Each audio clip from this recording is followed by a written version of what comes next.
My name is Vidyard Kissoon. I live and work in Guyana. Guyana is considered part of the English-speaking Caribbean. The people are descended from indigenous First Peoples, enslaved Africans, indentured immigrants from India, China, Africa, and Europe, and from the European colonizers.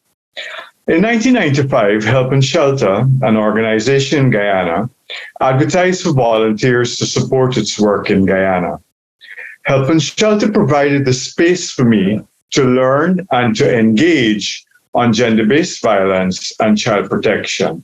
The organization provides services to survivors of gender-based violence and also does advocacy to end gender-based violence.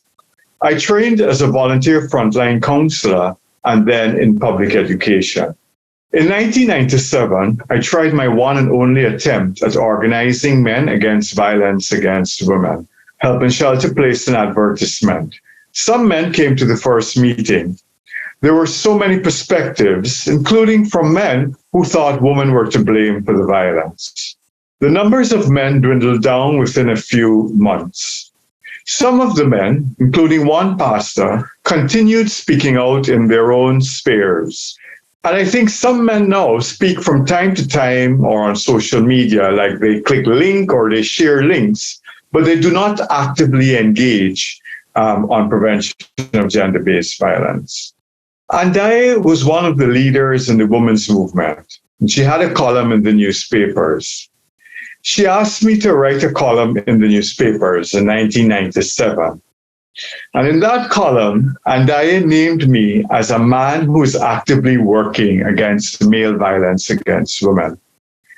That naming made me realize that this was no longer volunteer work, which I could do in my own time, but that it was work that had to happen all the time. I did not know that then, that 25 years later, in December 2022, I would still be writing about articles about men's role in ending gender-based violence. The first transformation for me personally was that I had to learn to write and to commit to keep writing. The other personal transformation for me was to stop drinking alcohol. I realized that the alcohol culture made the violence worse and that the alcohol industry targeted men especially, using sports and other means to push their products, using sexist advertising many times. So speaking out on alcohol means writing letters to the editor. I have no evidence that anyone has ever bothered with the letters, as the alcohol culture thrives in Guyana and the Caribbean. I think any man wanting to work against gender-based violence should challenge the alcohol industry. I am introverted, so there were other transformations for me. I had to learn to picket in public and realize that solidarity with feminist groups is critical for any man doing this work. And to experience sometimes the ridicule the women faced as they did this work. Feminist women taught me that it was also important to engage and facilitate thinking and talking through gender-based violence and the experiences of other violence. I appreciate the people who have invited me to do workshops with them. The groups have included non-governmental organizations like the Guyana Responsible Parenthood Association, which is quite a large organization, and then small community groups like Swan Empowerment. Gender-based violence intersects with other forms of violence.